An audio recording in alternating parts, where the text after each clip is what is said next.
এক প্রফেসর এসেছিল, উনি তার বক্তব্যে বলেছিলেন শহীদ প্রেসিডেন্ট জিয়াউর রহমানের সাথে উনি দেখা করবে। দেখা করতে গিয়ে উনি তো একা যেতে পারতেছেন না। তখন আমাদের এই যে এখন এলডিপির যিনি সভাপতি কর্নেল অলি আহমেদ সাহেব ছিলেন, তিনি উনাকে ধরলেন, প্রফেসর সাহেব আমি একটু জিয়াউর রহমানের সাথে দেখা করব। তখন শহীদ প্রেসিডেন্ট জিয়াউর রহমান ছিলেন বাংলাদেশের রাষ্ট্রপতি হিসেবে দায়িত্ব পালন করছেন। তখন দেখা করলেন ঠিক এই রমজান মাসে আসরের নামাজের পর উনাকে সময় দেওয়া হলো এবং উনি নামাজ শেষ করে শহীদ প্রেসিডেন্ট জিয়াউর রহমানের বাসায় গেলেন। যাওয়ার পরে এখানে এক পর্যায়ে কথা বলতে বলতে ইফতারের সময় হয়ে গেল। ইফতারের সময় হয়ে যাওয়ার পর এখন স্বাভাবিক বাংলাদেশের রাষ্ট্রপতির বাসায় এখানে তো ইফতার থাকবে যে ওই রাজকীয় স্টাইলে থাকবে। উনার মাথায় উনি বলতেছে, প্রেসিডেন্ট জিয়াউর রহমান বলতেছে আপনারা বসুন ইফতার করে যান।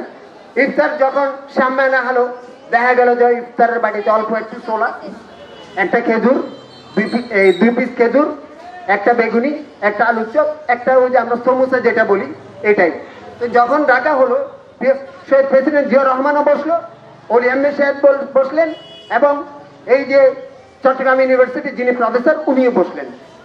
অলি আহমেদ প্রফেসরের দিকে তাকাই, প্রফেসর অলি আহমেদ সাহেবের দিকে তাকাই, মানে আমরা আসছি যে প্রেসিডেন্টের বাসায়, এখানে তো খানা থাকবে যে খেজুর থাকবে, আপেল থাকবে, পায়েস থাকবে, হালিম থাকবে, ছাগল থাকবে, গরু থাকবে এবং বিভিন্ন ধরনের খাবার থাকবে, দামি দামি খাবার।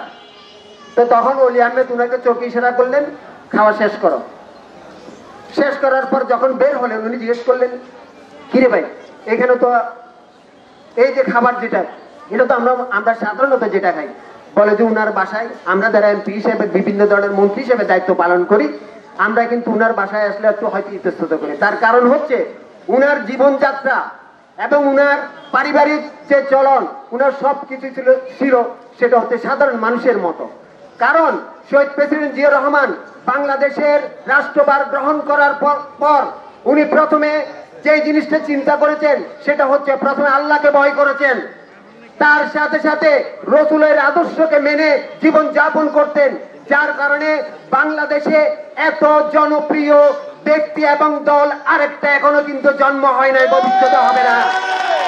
তাই এখানে যারা আজকে নেতৃবৃন্দ হিসেবে আছেন মঞ্চে, তাদের প্রতি আমি সবিনয় অনুরোধ জানাবো, একজন সৎ মানুষের দলের আপনারা নেতা হয়েছেন, কর্মী হয়েছেন এবং হয়তো কেউ কাউন্সিলর হবেন, এমপি হবেন, মন্ত্রী হবেন, সব সময় মাথায় রাখতে হবে শহীদ প্রেসিডেন্ট জিয়াউর রহমানের আদর্শ যদি আমরা মেনে চলি এবং তার মতো কর্মকাণ্ডগুলো যদি নিজেকে সৎ রাখে পরিচালনা করি, বাংলাদেশ হবে বিশ্বের একটি মডেল হিসেবে, বাংলাদেশের সারা বিশ্বের কাছে পরিচিত হবে।